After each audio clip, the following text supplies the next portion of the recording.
We're back, sir. We're back. What's going on, brother? I'm in such a great mood. Why? I'm happy. Why? Because, we said it a couple weeks ago, hey, it feels like this time in October, sports are back. And you know what, Cliff? We were a little down and out. I know I The was. Red Sox lost, and then, the Patriots had an L to the Cowboys. But things turned around this past weekend, man. It felt great. It did. It's like we had a New England sweep on Sunday. Patriots, Bruins, Celtics, and even the team that I want to talk about first and get into this. And I want to start with my opening rant today. Really? Wait a minute. You're wait a minute. So you're telling me you want to switch things around? I want to switch things around, Cliff, because this is a sports show, right? Yeah. And this is kind of Boston-based, but there's one team that I'm not really going to ever talk about, but I think they deserve the limelight first. Okay. You know what that team is? I have a feeling I do. It's the New England Revolution. Whoa. The New England Revolution. What are we talking about, the Revs? The New England Revs are on the most historic run possible in the MLS. Okay. Cliff, and the people at home, if you're watching right now, you're tuned in, or you're rewatching this later on, and Cliff, I'm asking you, can you even name one player on the New England Revolution? No. Me neither. Okay. I couldn't name one person. I know that there are people out there that will DM me and they'll keep saying, Babs, you got to pay attention to soccer. You got to pay attention to Revolution. I've been to a Revolution game a couple of years ago. I've been there. Hey, yeah. It's not bad. They're all right. But you know what my problem is, Cliff? Talk to me. They play in Foxborough. They Yeah. have to play in Boston. I think that soccer would definitely have a bigger impact in the city if they were here, not in Foxborough. And I understand it. I understand it. They're owned by the Kraft family. Yep. You have the venue secured. Easy advertisement because you can tie it into the New England Patriots. Big facts. But I feel like the city of Boston is missing a soccer stadium. And I know that they can fill that with the New England Revolution, but also your international soccer games and summer concerts and what have it. I lived in Everett for a couple years, so right outside of Boston. Oh, yeah. It's big Brazilian culture that's there. I know that there's a huge melting pot. And they in love Boston. that. They love it. And I know that there's soccer bars all around. Again, the MLS is not going to compare to what you have overseas, right? Not even not close. Not compared to the Europe League or anything like that. Exactly. I was going to say that because you know what? This is MLS. It is the JV of soccer. It is. But no disrespect, but it is. But you can still be able to have fans that love and support their teams overseas, but to be able to still come here and be able to watch the Revolution, right? I just feel like if you travel out to Foxborough for a soccer game, it's not the same thing. It really isn't. So I think the Revolution deserve a lot more credit. I mean, and here's my thing. I said the Boston sweep. They actually played last night, Sunday, right? Okay. They were down 2-0 after halftime. They came back with the last 20 minutes, scored 2 goals, and they had a draw. They've only had 4 losses in 32 games this season. What? They're getting right towards the end of their season right now, and that's why I'm saying it's one of the most historic runs. I think they have 7 draws, 4 losses, and however many wins. Do the math. I don't know on the top of my head. But I just think that the Revolution deserve a lot more credit. That's why I'm letting everybody out there know. Pay attention to soccer right now because they're about to go into the playoffs. Yep. But I still think that they need to get into Boston. They need to set a stadium up around here. I know they've been talking about it, and I hope it happens in this next decade. They can put something here, and I truly believe that you can tie in with the success that you have with the Revolution this year. Get yourselves into Boston. Public transportation, off the subway, MBTA, you take a bus, the little parking lot set up. I feel that the Revolution would be such a success in Boston. I think you might have a point. And then also, too, not for nothing, guess what? Go into a bar, and I want to test your skills. Let me hear you say, ole, ole, ole, ole. I think that would be the shit. Ole, yeah, okay. Ole. Ladies and gentlemen, I'm buying. I'm buying. You know what? I'm buying. I think this is the problem, though. If you can remember, there was a point in time, the Revolution, I think, went to the championship 2 or 3 times in a row. They did the Buffalo Bills thing. Yeah, they haven't. They haven't won. I think they've won once, and they might have not even won yet. Yeah. But they've been to the MLS Cup a few times, and they have come up a little bit short. And that's why I'm saying they're on this such historic run this year. This is the equivalent of a 2007 Patriots team, although they're not undefeated, but they're so dominant in MLS. They have a chance to win the Cup, and I think more people around Boston should start paying attention and say, why is soccer in Foxborough? bring it into the city. Let's bring it into the city. But you also were telling me that there's something else that was bothering you, my friend. Oh, my God. Over these last 24 hours, it's this guy right here getting Tom Brady's 600th touchdown. Throws it to Mike Evans. Mike Evans had a great game, 3 touchdowns. He picks up the ball. He gives it to a fan who's wearing a Mike Evans jersey. Mike Evans doesn't realize that's Tom Brady's 600th touchdown. Ouch. Buccaneers, facility member, whatever it might be, went up to the guy. They had some words. That's Brady's 600 touchdown. We need the ball back. The guy gave it back. All you people out there, Monday morning quarterbacking it right away. He should have kept it. That ball's worth $500,000. He should get season tickets for life, this and that. You would have did the same exact thing. If you were sitting there and got the ball in your hand and someone came up to you and said, hey, Tom Brady would really like that football back. Can you please give it back to Tom Brady, the GOAT, the greatest of all time? We'll take care of you. We'll get you another ball. We'll give you $1,000, a shopping spree. But you're really helping Tom Brady out. You would be in that situation and you say, you know what? I love the Bucs. I love Tom Brady. Whoever you are, you're going to hand it right back to them. You are not going to be selfish because what's going to happen is if you go out and leave that stadium, you'll probably have more people turning on you saying, how selfish could you be? I can't believe that you're holding out for money. That's what bothered me the most. And Cliff, I found out tonight because everyone shit on him and everyone makes their jokes. I want to do this. I want to do this. Tom Brady, I knew this was going to happen. He's going to wait. He's going to see. I'm going to do something. Tom Brady offered the gentleman 1 Bitcoin.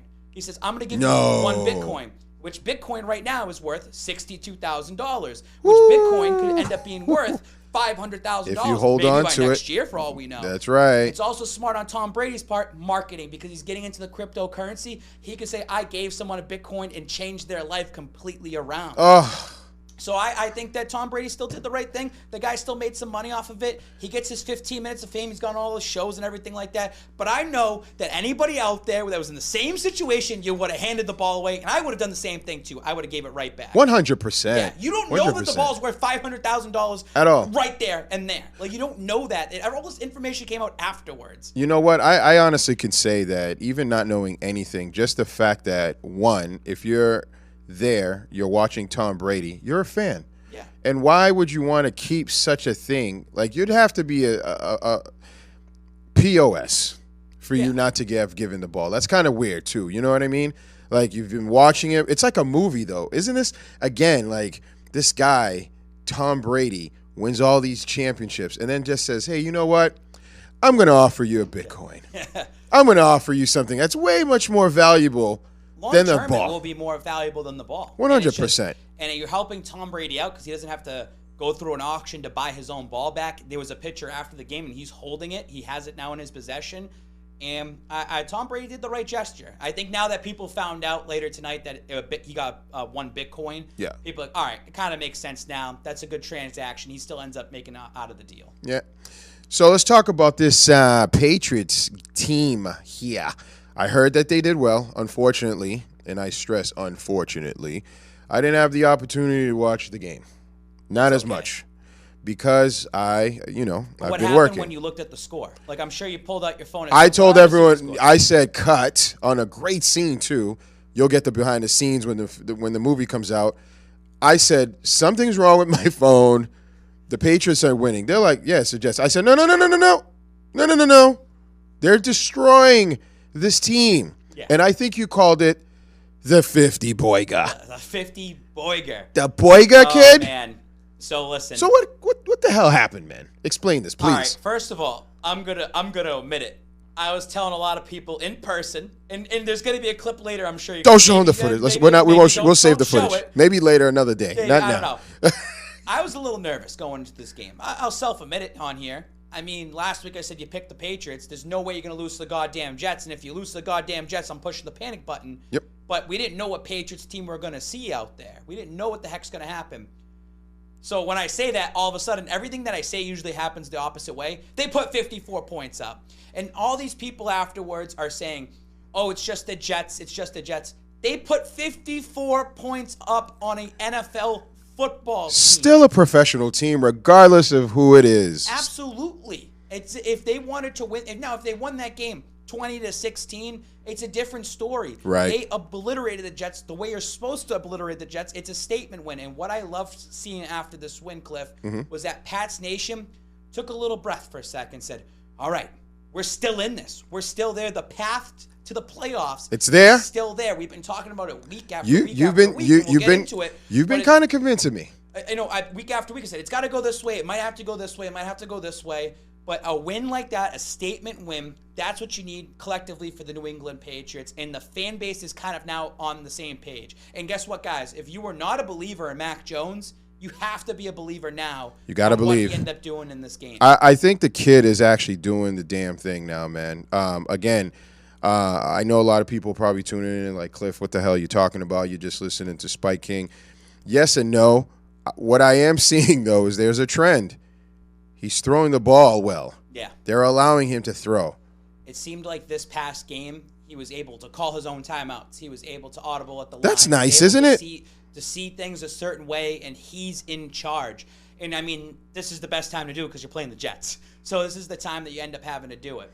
But let's talk about his numbers, though. I mean, Mac Jones, two touchdowns. They had 7 offensive touchdowns in total. Mm-hmm. He got to throw 2 of them. And don't forget, Kendrick Bourne threw the first touchdown, and Nelson Aguilar as well that started off the game. But 300 passing yards for Mac Jones is great. And I just want to run down some numbers that I saw earlier. Out of all the rookie quarterbacks in the league right now, Mac Jones is first in passing yards, first in passing touchdowns, first in completions, first in completion percentage, first in touchdown percentage. He has first in interceptions, but he's first for yards against. He's first for a QBR. He's first on target percentage. He has the least bad throws. He's the most blitzed, most hit. He has the least time to throw. Oh, well, there's not many great quarterbacks. The guy, think about the quarterbacks that were taken before him. Trey Lance. You had Trevor Lawrence, Zach Wilson, Justin Fields, and then it was Mac Jones, and you still have Davis Mills as well, too, that was taken later on that has been starting. Mac Jones looks like the consensus #1 overall pick this year so far, the way he's playing. You have to be a complete believer in Mac Jones going forward. And, guys, guess what? The NFL's a system. The Patriots are a system. The system is working right now for Mac Jones. Let's keep this momentum going forward for Mac Jones. We can put all this Mac love and everything, and he's looked great on all these games. Like, he's been looking great, but now you have to beat a team over 500. Right. You have to start winning against teams that are right above you, and that's going to happen over the next couple weeks. The momentum's there. The confidence is there. He's smiling, and fans are buying in. You got that fan base back this last game. And also, too, I think now that you're going to start playing some heavyweights, right? Yeah. Coaching is going to start to matter. So now I need to see the old Bill, or let me rephrase that. I need to see Bill make sure that his other coaches and players are fully prepared, or not. We're not seeing like 10 men on the field, 12 men on the field, understanding situational football as we've been accustomed to. It's not our fault, is it? No, it's just this is what it's been like for 20 years, and we have to keep that same culture and the same aggression, discipline. Discipline is the key word I'm looking for. The discipline. Keep the same discipline that we've had for these last 20 years. I will say I'm still nervous about the defense. Jonathan Jones now is out for the season. McCourty got hurt during the game as well. Hightower, I know I crap on him all the time. Say bye tower, slob tower, slow tower. He was out, but he'll be back, and I think he'll make a small difference as well, too. Sean Wade's been out. Jalen Mills has been getting burnt. He's not really a cornerback anymore. He was signed to be a safety. He was signed to take over Chung's role. So I'm a little nervous about the defense going forward, especially the teams that you have to play going forward. You got Chase Winovich is now out. I know we say, what the hell does he even do? But he's out for the next couple of weeks. A lot of bodies. A lot of bodies out of here. And also, Cliff, the next couple of weeks coming up, it's the trade deadline. Yeah. Are they going to be buyers or sellers? In the next 2 games is going to dictate whether you're going to buy into the season 100%. or you're going to sell it off. Because 100%. if you want to buy in, I said this, Cliff, like, right now, based on the way the New England Patriots team is and the pieces that they have offensively, they can score. And defensively, it kind of stinks, right? This should be a wild card team. If you're not in the playoffs, if you're just not in that wild card, I think it's an absolute failure this season because you played well against Tampa. You played well against Dallas. Yes, week 1, it sucks that you lost that game, but it's all even slate across the board week 1. Those are the 3 losses that you had that you should have won. I'll leave the New Orleans game. That's a loss. You take that L. It is what it is. you literally are a 6-1 team. You should be 6-1 or 5-2. I'll give another loss somewhere in there. You should be a playoff team. And the teams that are coming up right now, you should beat them. And Cliff, what's crazy about the NFL right now? It's wide open in the AFC. It sure is. Wide open. It sure can go to is. anybody right now. It sure is. And you know what? To create balance. Remember, we used to play balance with one Tom Brady. It wasn't just because the coaches came with a great plan, but it was also because they actually ran the ball. Yeah. How many touchdowns did we get, sir? 7 offensive touchdowns. They had, I think, 4 rushing touchdowns. Yes, sir. Those running backs were there, and there was a little bit worrisome pre-game that Stevenson was inactive. Really? So they had Stevenson inactive, and I kind of put, so you have J.J. Taylor's up there. And I tweeted this out, which it ended up being the opposite, because Brandon Bolden ended up doing the work. Mm-hmm. But the Jets are pretty bad at defending the catches in the backfield. Mm-hmm. So James White went 6 for 6 and had about like 50 or 60 yards week 2. That's what I want to see. Brandon Bolden ended up doing the work. So yeah. Brandon Bolden ended up getting it. You still had Damian Harris that was still involved. I was a little nervous that Harris got a little nicked up during the game. Mm-hmm. It's a long, grueling season. It is. I thought the offensive line looked a lot better as well, too. You're starting to get them back. I want to see Trent Brown back at some point. Like, he's going to eventually come back as well. So the running backs are actually doing okay. They're doing okay. The offense is getting back. The offensive line is back. And guess what? This is going to be a team, because now you have to make up for the defense, guys, right?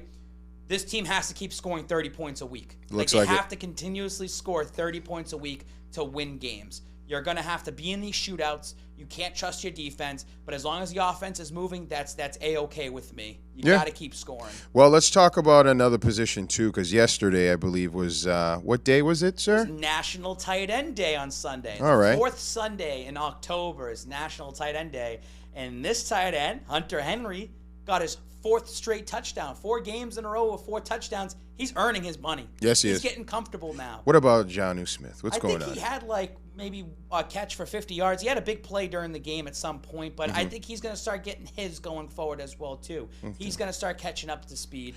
It's good that they're both starting to slowly now get in there. And again, I preach this as well, too.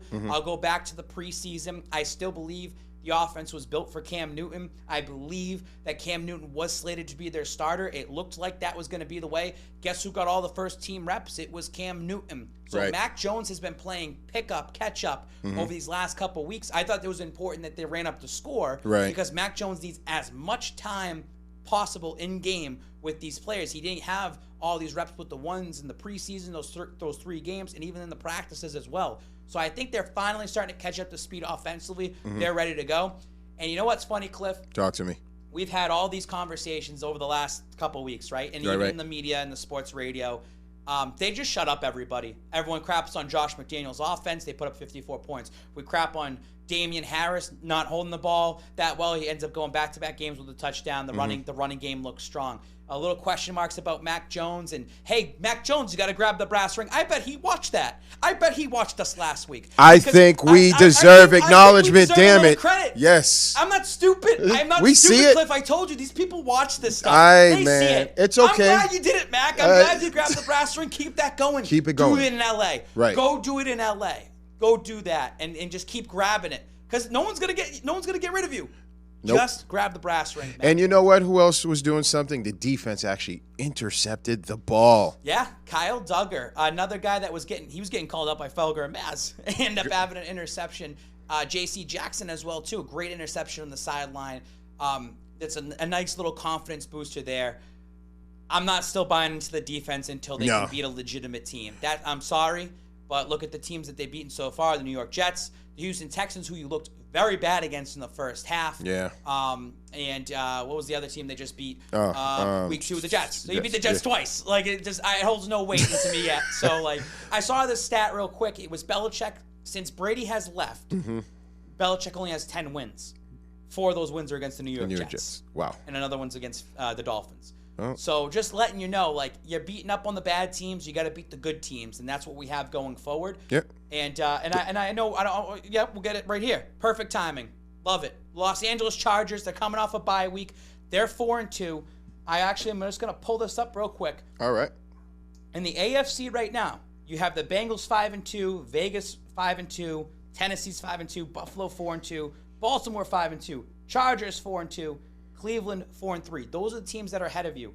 You are playing Cleveland, the Chargers, Tennessee, Buffalo. Those 4 teams you're playing in the next 6 to 7 weeks before they hit their bye, and then you play Buffalo again. This is so important to win these games because of the tiebreakers that are going to end up happening. You need to own the tiebreaker over Cleveland, the Chargers, Tennessee. You need to own those tiebreakers over them. You have to get those wins. And again, Buffalo, when the time comes on Monday Night Football, when that time comes and you have that first game against them, we'll see what kind of team the New England Patriots are. But this upcoming week against the Chargers is your first real test. Ever since we've been doing this, Cliff, I've been saying the Chargers is the turning point of the season. You have been. I think we previewed this game almost like every single week.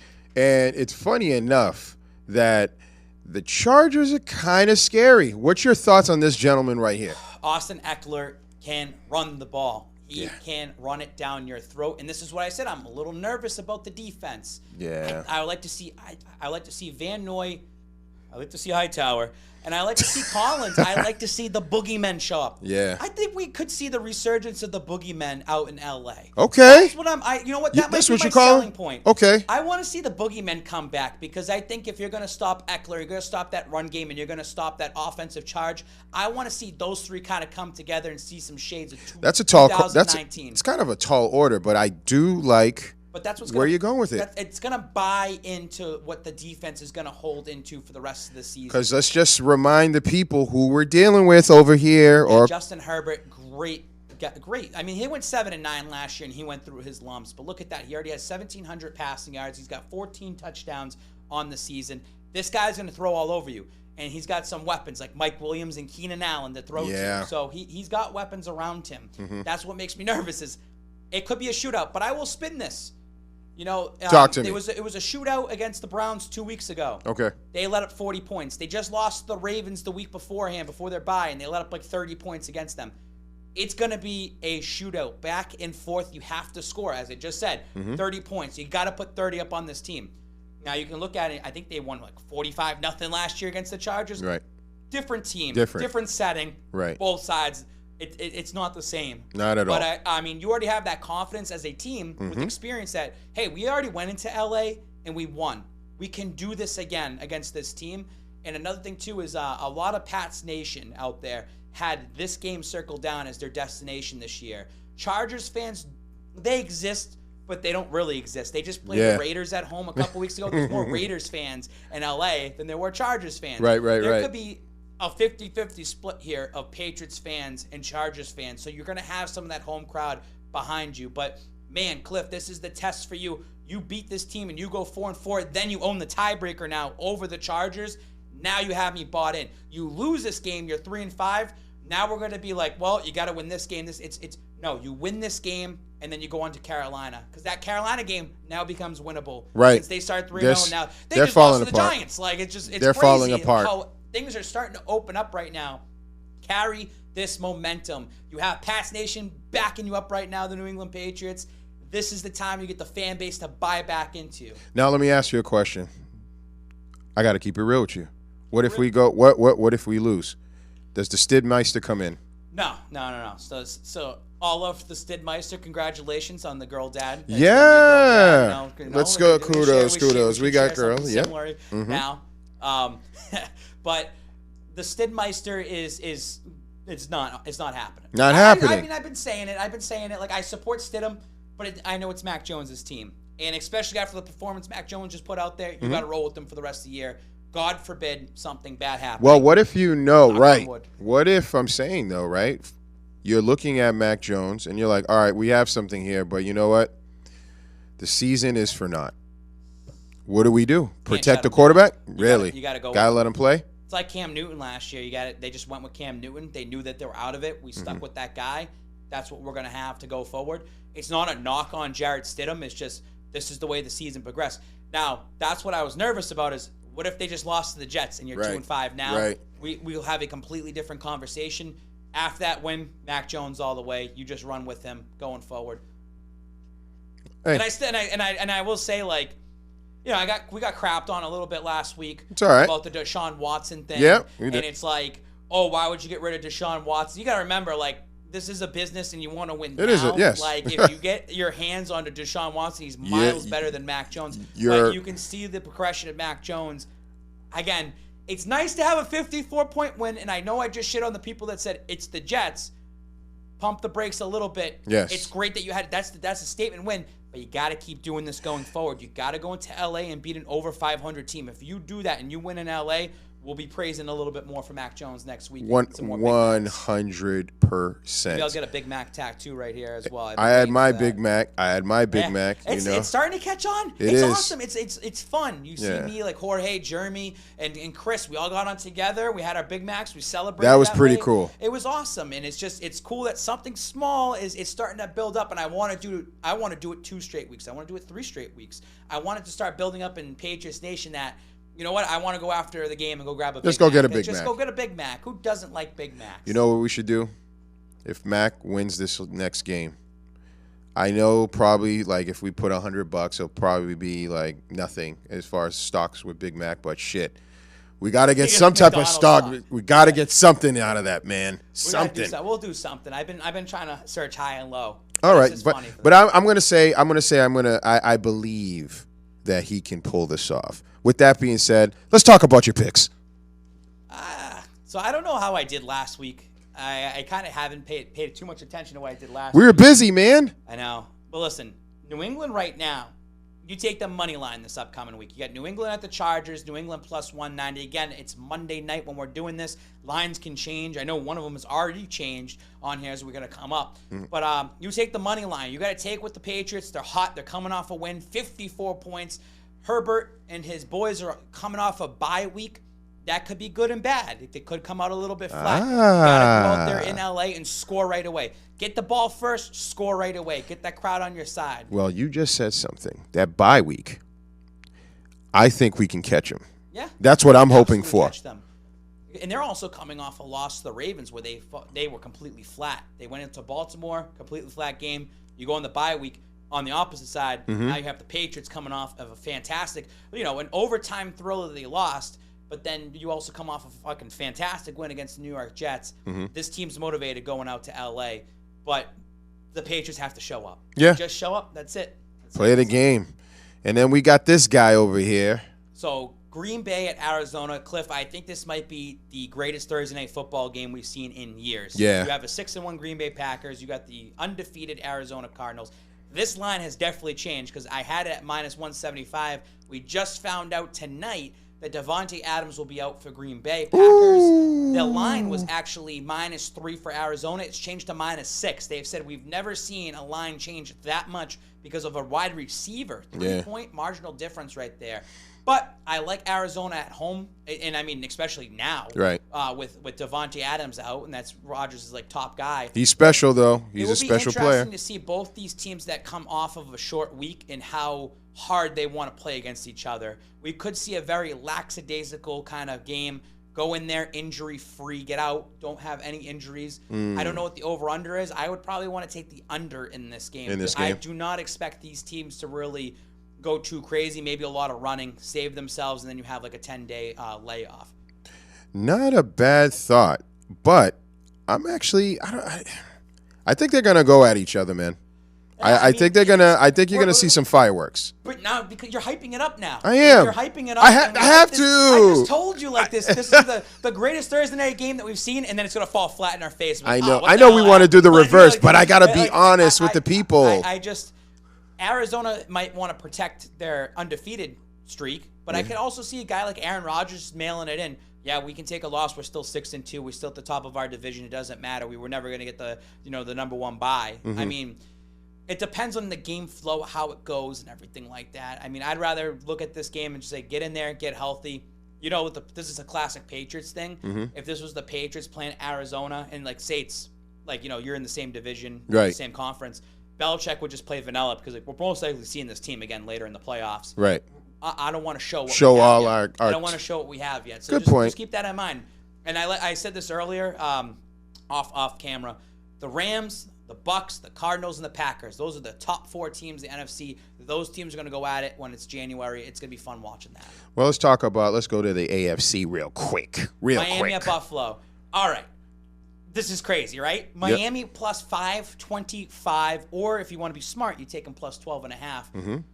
The Miami Dolphins were down, I think, 13 points to the Atlanta Falcons. They ended up coming back. They were up by 1 point. They lost by a field goal. They're 1-6. Things are not looking great down in Miami right now. There's some rumors coming out that Flores is butting heads with other coaching staff and ownership. They do not like Tua at all as well. I feel like this is the game that's going to either save Flores' coaching job. This is the game that saves Tua's quarterback job as well, too. You're running into Buffalo in Buffalo. You want to talk about catching somebody off a bye? You might be able to catch Buffalo off a bye. Buffalo could also stomp them out 40-0. Don't get me wrong. But I like to believe in the underdog once in a while, and I believe that Miami could go in there and try to make some noise. And I also have this feeling that I talked to GRD about this. Okay. In the powerhouse, I said, there's no powerhouse team in the AFC. He goes, well, the Buffalo Bills are. I said, I don't believe that they're a powerhouse. Not I yet. think they're exposed a little bit. I know they made a boneheaded play against Tennessee last week, and they messed that up, and they should have 5 wins. But and they lost the Steelers week 1. I feel like this is a game that we might see Buffalo exposed a little bit more. And as Patriots fans, root for Miami. Because you want to get closer to Buffalo. That's right. You want to see them exposed. And just how the tides can just turn and the football gods coming back to your side. They lose to Miami, you're going to be looking at it and saying, holy shit, we have a chance to win the division. Yeah. Especially if we beat the Chargers. We'll whisper those. We'll whisper those things that you just said. You know, we don't want to talk about that just yet because I think then we'll really lose Patriot Nation. Let's talk about these guys here. All right, Philadelphia at Detroit. I'm taking the Lions plus 135. If anybody was watching this past Sunday, the Lions held their own. They were in it. They were playing against the Rams. They were in L.A. It was the Jared Goff return home game. Matt Stafford playing against his old team. A lot of storybooks going on there. The Detroit Lions, they haven't won a game yet, but every game they look competitive. Yeah. On the flip side, the Philadelphia Eagles look like absolute trash. They went out to Las Vegas. The score, I think, was 33-22. It's a dumpster fire over there, man. But so here's my thing. I said this. Oh, I'm going to get pissed. I don't think Jalen Hurts is good. I think Jalen Hurts is not a good quarterback. I got people in my fantasy football group. Yeah, I'm like 1-6 this year. I suck at fantasy football, but I know what the hell's going on around there. Jalen Hurts, fantasy football right now, is the number 2 quarterback in fantasy. But almost 50% of his fantasy football production comes in the fourth quarter in garbage time. Yes. Fantasy football is different from real football. Real football. And there's talks right now that just happened today. Joe Flacco got traded to the New York Jets. Yes, he did. Jets need a quarterback. Saw that. Gardner Minshew now is the QB2. We might see Minshew mania Ooh. next week after the Eagles lose to the Detroit Lions. Because you look at some of the offense that they have around Jalen Hurts, I think they need a different quarterback. And I don't think Hurts is the guy right now. And I think that you should just throw Minshew in there, see what he has. Because you know what? The Eagles weren't afraid to do that in the past because of an injury. Great point. And they end up winning a Super Bowl because Great of Nick point. Foles. Great they went with point. Nick Foles, and it worked for them. So sometimes it might be a little jolt, especially in a division that can get kind of close. But the Cowboys look so good this year. They're kind of running away. But it's still, you can still catch a wild card, or you can try to catch the division later on. I like the Lions to get their first win. They fight hard. They're not going winless. I'm going to keep picking them until they get their first one. Clock's got to be right one time, at least twice a day. So how about this guy? Mr. Flacco is back. Yeah. This guy has more lives than a cat, man. It's pretty amazing. So Flacco back there, he's probably going to end up starting right away. But I don't feel like the Jets are going to be able to do anything. It might just be a bunch of handoffs. Cincinnati, it actually went up to 9.5 now. I still would take them. I think they're going to win double digits. We talk about, again, said there's no powerhouses. Cincinnati coming off an amazing win against the Baltimore Ravens. I think I picked them, by the way, too, Cincy last week. I look at the Cincinnati Bengals. This is your not a statement because you're playing the New York Jets. This is your way to say we're still at the top of the division. Right. You have to hold that top spot. I like Joe Burrow. I like him a lot. Me too. I'm rooting for him because it's the future of the NFL. I like them just to take them with the points, man. Run with the Cincinnati Bengals. Let's do it. And what's up with your boy, man, over at KC, man? What's going on? I love it. Look at this. So you see Giants at KC. Giants plus 375. Their Kansas City is a 10-point favorite right now. Look in the camera right here. I got put it right in my face, right? The Chiefs dynasty ends on Monday Night Football when the New York Football Giants come into Arrowhead and beat the Kansas City Chiefs. It's over. It's done with. I love watching the Kansas City Chiefs absolutely crumble. The Jackson Mahomes curse. He was doing his little TikTok dance before the Tennessee Titans game, and they only put up 3 freaking points. I know it for a fact that I told you this, that the Mahomes and Brittany, they're such big distractions. Even their fan base will write to them on their Instagram and Twitters, stay away from our team. You are cursing our team. I am so happy to see all this happen and to see them crumble. I do not want to see Mahomes get hurt. Nope. That's not the That's way not I how want we to see it think. happen. Nope. That's not how it goes. I want to see them lose because they've been exposed and teams know how to play against them. And I think that this would be an ultimate statement that the New York Football Giants, who just came off a victory against Carolina, 25-3, they have a little momentum going. I want to see them take down Kansas City, shock the world, and all of us collectively laugh and say, I am so glad that Kansas City's over. And I want to add to this point, great point, somebody said this on radio, and I'll steal it because that's what I like to do. That's all right. I like to steal takes. It's our shit. All right, awesome. The Seattle Seahawks and Kansas City Chiefs are kind of like the same team now. We thought the Legion of Boom was going to be it. They were going to become a dynasty, and everything was looking great. They took the Denver Broncos out, then they lost the New England Patriots. The Tom Brady effect. You end up losing to Tom Brady, then they're done. The Seahawks have never been the same since. Atlanta. And Atlanta, that one and done. But you look at the Kansas City Chiefs, you won a Super Bowl, you were there in the AFC title game, you win a Super Bowl, the next year you go against Brady, you lose, and then you've been exposed. They're on the down and out, and I loved it. I live for this because I'm that petty. It's okay. But you said something that's actually disturbing. What does it take to become a dynasty nowadays? Who is a dynasty? I mean, really, look at it. The dynasty, you have to win at least 2 Super Bowls in a 3-year span, I would say. But a dynasty needs to be like a 5-year thing, right? Has to be 5 years. So like the San Francisco Giants, right, like baseball, were a dynasty. They won 3 World Series, I believe, in 6 years. Right. It was like every other year. That's a dynasty. Right. That's a dynasty there. I think a dynasty is about decades. Yep. And it's about owning that decade as well, too, with multiple rings. So you look at the Patriots dynasties, it was 3 out of 4, and then they won 3 out of 5 or 3 out of 6 years. Those are dynasties. Like if Kansas City won back-to-back, you can consider it a dynasty. But then what if they just fell off the face of the earth? Are they still a dynasty? Like, nope. They won 2 years. Is a dynasty 2-year window or a 3-year window? No, I think it's got to be like 5, 6, 7 years. And that's how I feel. You have to own most of the decade. So let's do this. Promise me this. We'll never say that they had a dynasty because fuck never. that. They didn't have a dynasty. They claimed they had a dynasty. I don't know where. That's the point of it. Well, that's they won the first Super Bowl. They're like, we're starting a dynasty. Yeah, we know where we're gonna be this, and the Patriots are on their way out, and we won, and like that's how they felt. And interesting. Like, I understand it. They're coming off that big win, but it's just like you're not going to be. They're going to mismanage everything. And what did I say? Pat Mahomes is the new Aaron Rodgers. That's what's going to happen. And it's just, and yes, they're going to have stints where they're going to go like 6-1 to start a season, then which fall is off. cool. Or they're going to go to an AFC title game and end up losing to somebody. And God, I just want the Patriots to catch up so we can go back into a Super Bowl and during the Mahomes era and try to win one. And just to laugh at those fans, man. I'm so happy. Especially all these top-tiered weapons because they have some top-tier shit over there. They do. You know, I think Mahomes is a great quarterback, but I also think a lot of their plays is backyard shit. It is. Meaning they're like, hey, let's just wait till our guys just outrun it and do crazy shit. Mahomes will run around and just gun it. And that's why they said they've been exposed. It's just the teams have figured out how to play against them, and it's just it's crazy to see the Tennessee Titans. And I think I picked them anyways because they just came off that win against Buffalo. Great win for them, confidence booster, and then they just completely smashed the Kansas City Chiefs.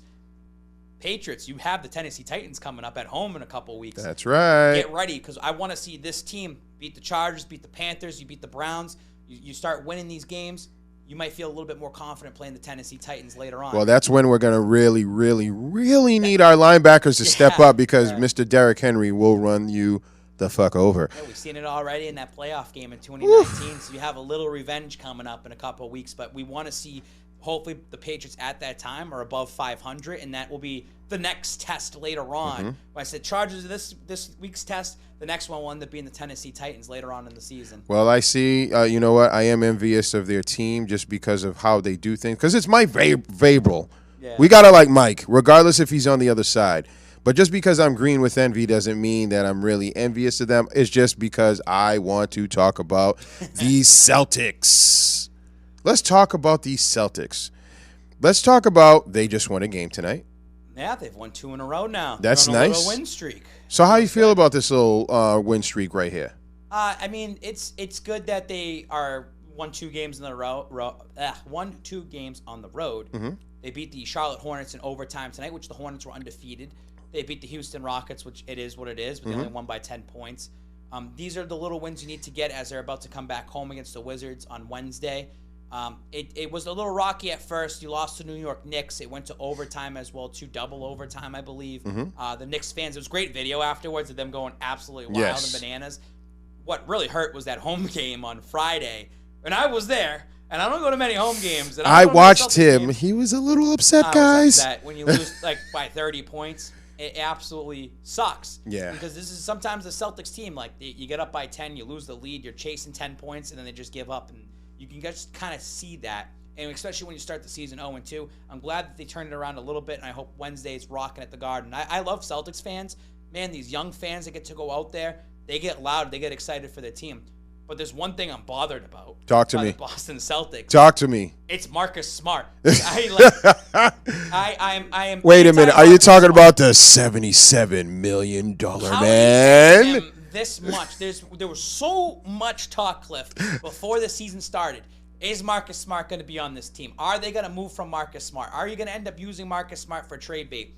And I get it, guys. Like the NBA salary is outrageous how these players get paid. So what he's getting paid, you could say, Babs, you don't know anything about basketball. He's actually getting paid the right salary for the player he is. Cool. If he's getting paid the salary he's supposed to be getting paid, I don't want him to be paid just to play defense. He needs to play offense as well, too. When you play 30 minutes at home and you go 0 for 6 for field goals, you can't even score a point, and you're saying that he deserves to get paid $77 million for that? Even tonight, I pulled it up. I'm gonna talk about it. I want to talk about it. I have it right here. Tonight, he had 38 minutes, 7 points, Ooh. 3 for 12 for the field, Ooh. 1 for 9 for 3-pointers. Ooh. And we talk about how frustrating this is because there are times, yes, he'll go out there, he'll take a charge. He'll get James Harden all like riled up or whatever. Right. He'll get another player riled up. He'll play certain defensive plays that get you in it.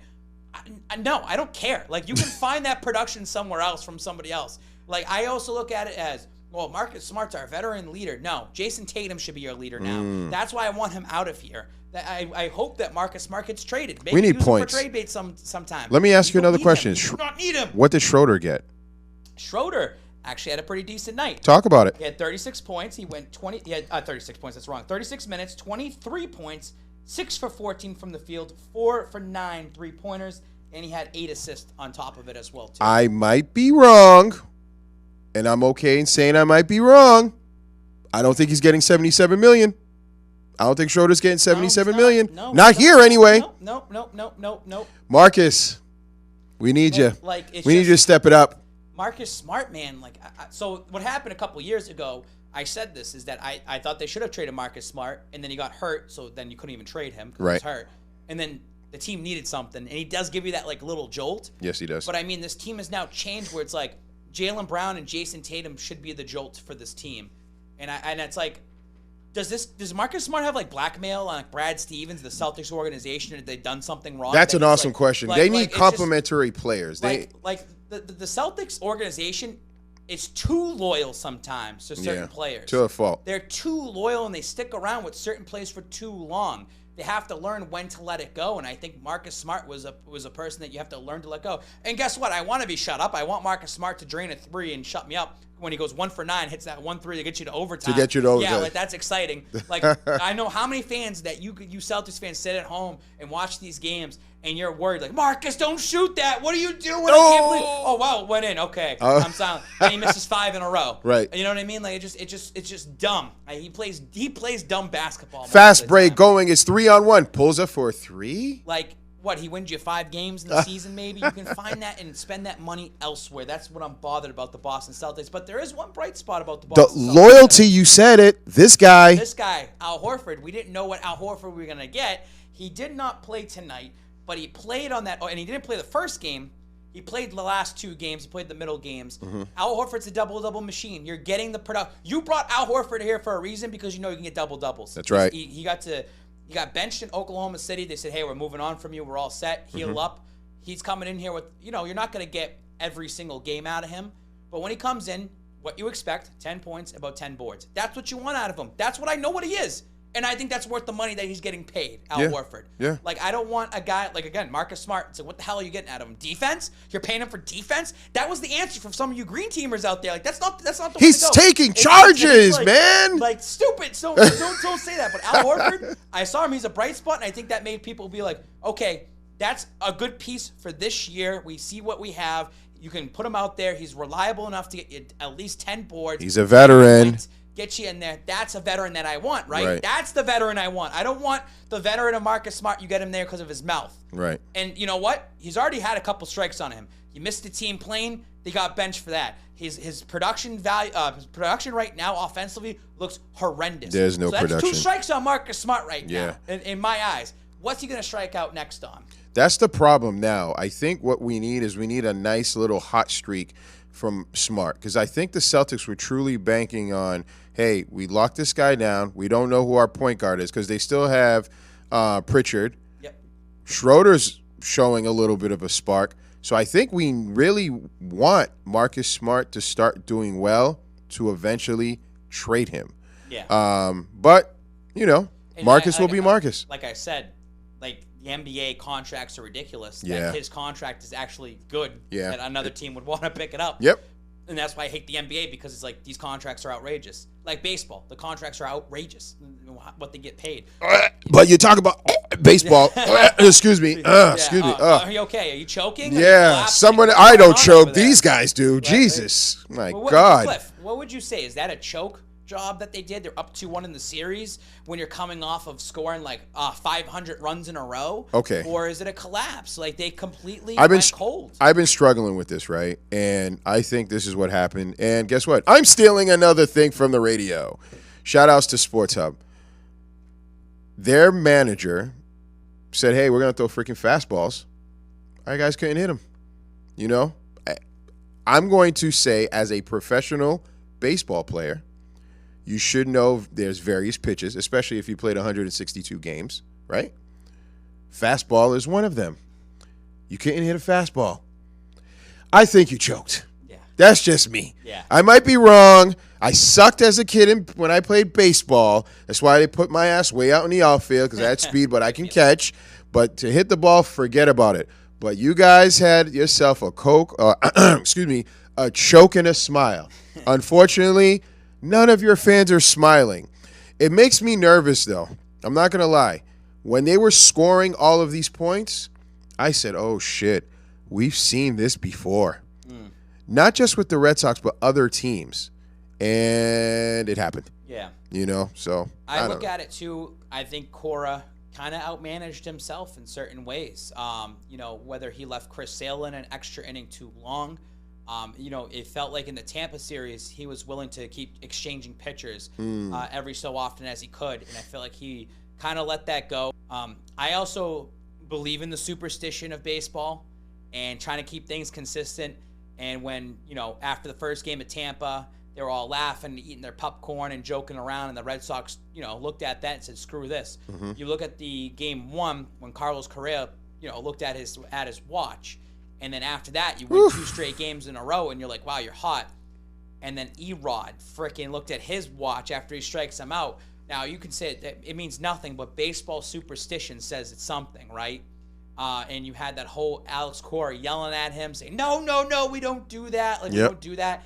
And I saw a stat, and it was going into the final game before the last game or whatever. And it was like ever since that, the Red Sox got outscored 15-2. Right. So it's just like there is some superstition in there. Karma's a bitch. It is in a way. But it's unfortunate that you can't blame oh, that was a strike call that wasn't called a strike, and then all of a sudden, the Nathan Eovaldi. They score 8 or 9 runs. Yeah, in one inning. That was a tough one. It's things. It's a loser's mentality, though. There was also something that came out that said that there was in outfield.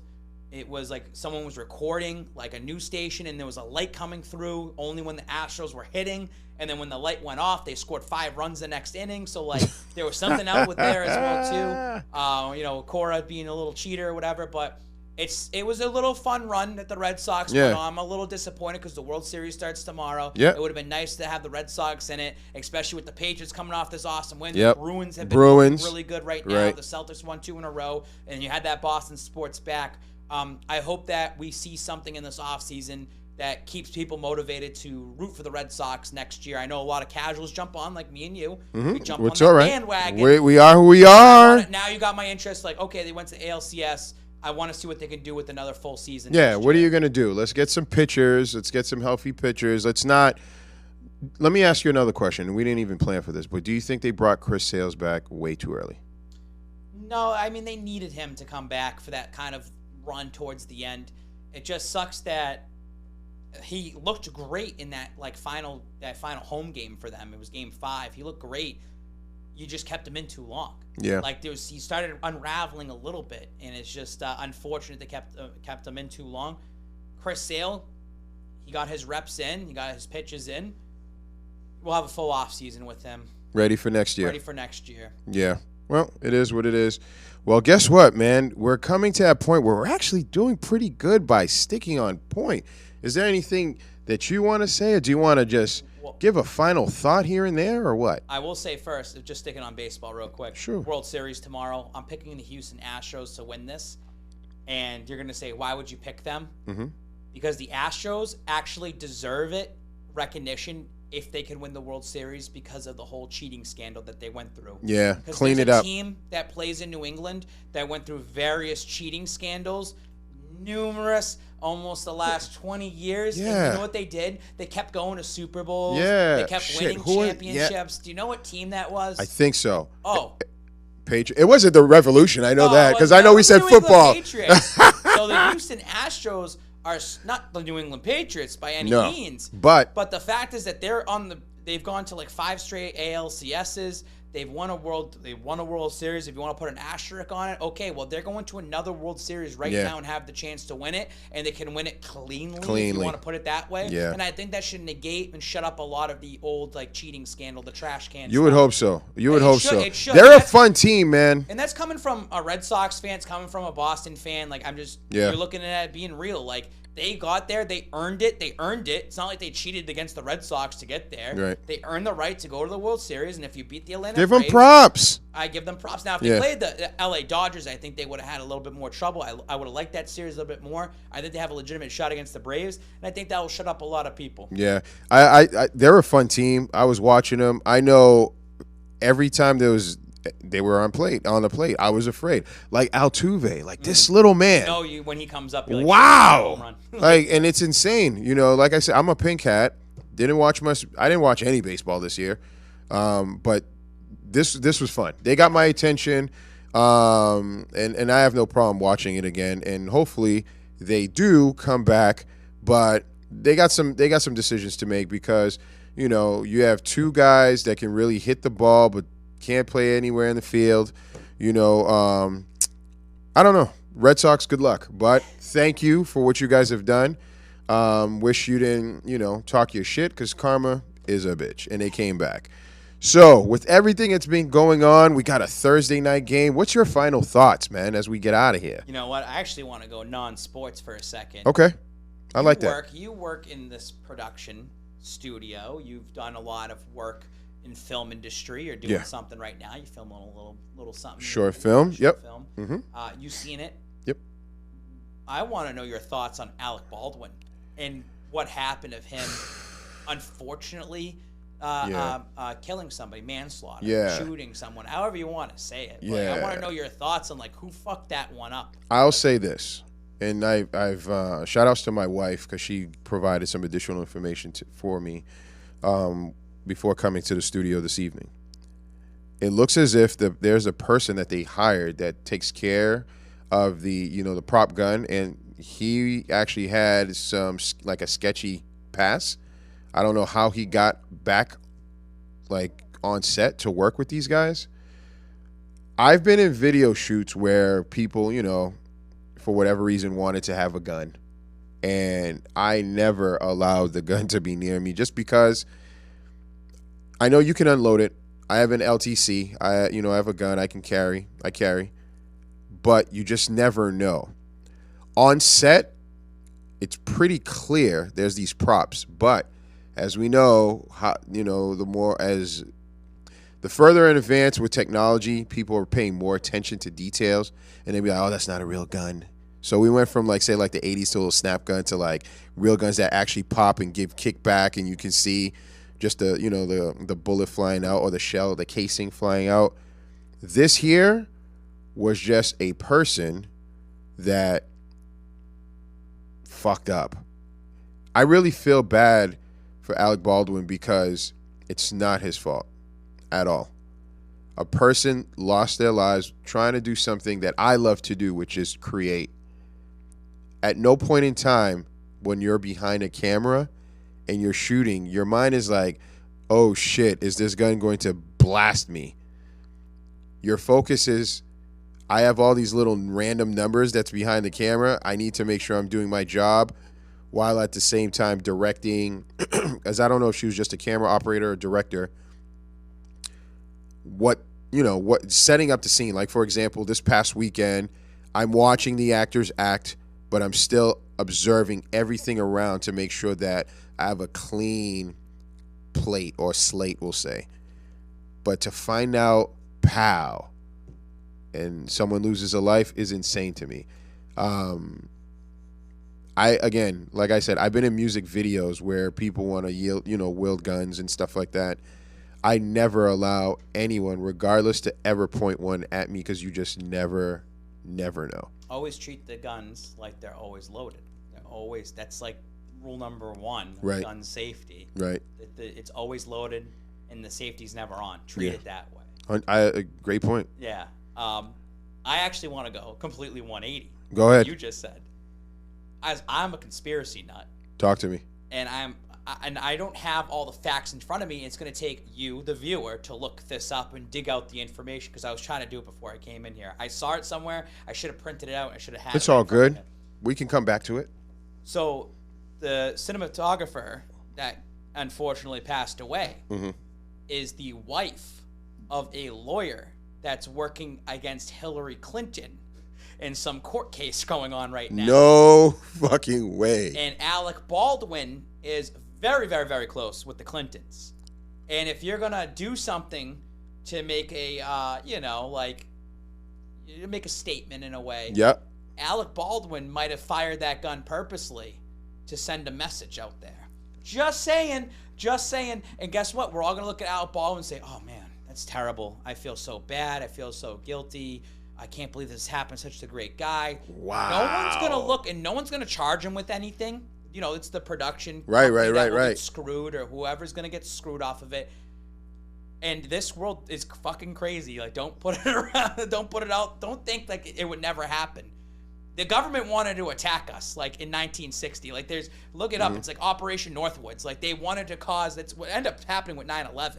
Like, they actually had a thing about how they wanted to use hijacking and then blame Cuba when the Cuban Missile Crisis was going on, and blame Castro, and then John F. Kennedy said no to it, and then they ended up killing Kennedy. So it's a legitimate thing that comes out 50 years later because it's enough times passed and no one gives a shit. No one gives a shit. So I'm just saying, I want you people to just take a look into it. I thought that was kind of an interesting theory that came out. You're starting to connect the dots a little bit.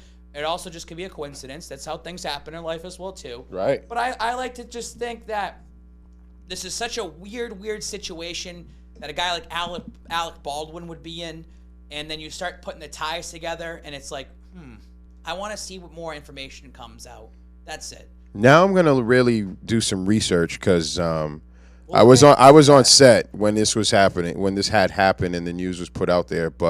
And I didn't really do any research. Again, like I said, it was my wife that kind of just keeps me abreast of like in touch with like life, because I try to just focus on this and everything else to move us to another location and make us better. You know what I mean? Big time. But like, that would be crazy. Well, look at Brian Laundrie, how they just happened to, his parents went on the search and just happened to find like a bag or whatever. Yeah. Or his dental record, like his tooth, and they found the dental records that matched it. And they were like, this makes no sense. There's always going to be cover-ups. There's always going to be something behind going on in the background, mafia-style type of way with this, how this is going on. I don't know. I just feel that in this world, there are crazy things that happen. There are cover-ups and conspiracies, and I like to listen to all sides of it before I actually put down how I feel about it. So 3 sides to a coin, brother. 3 sides. There's 3 sides to it. That's it. Hey, man, I think we did all right this week. Yeah, not bad.